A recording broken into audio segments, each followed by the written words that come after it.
controlla il pallone, prova ad andare in avanti, è recuperata dal Real Fiumicino,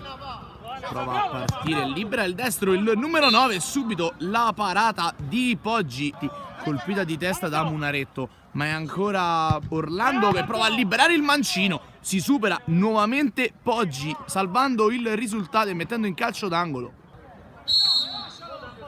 Va con il mancino direttamente in porta, ci mette le mani nuovamente Poggi a metterla in calcio d'angolo, a cercare Orlando che la mette giù, prova a pensare un momento a liberare il mancino, poi serve Guglielmo che liscia il pallone, ma se lo ritrova comunque tra i piedi, poi va in porta,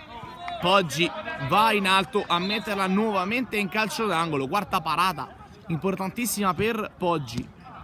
In avanti ancora a cercare Dionisi, poi Munaretto non riesce a controllarla, Orlando manda in avanti Grego che prova il tiro, ancora nuovamente Poggi gli dice di no,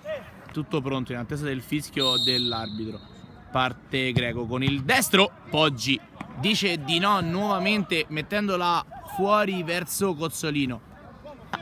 fuori in calcio d'angolo dopo una deviazione, calcio d'angolo che è battuto vicino su Guglielmo che prova il tiro, ancora Poggi la mette nuovamente fuori, nuovamente calcio d'angolo per Orlando, battuta al centro di destra De Crescenzo, Poggi, un altro miracolo e poi ancora Poggi che si supera per ben 2 volte a giocare in avanti su Kaidn che cade perché c'è il recupero di Dantini che serve nuovamente Antonio Orlando che prova il tiro e nuovamente Poggi para e devia fuori, rimessa laterale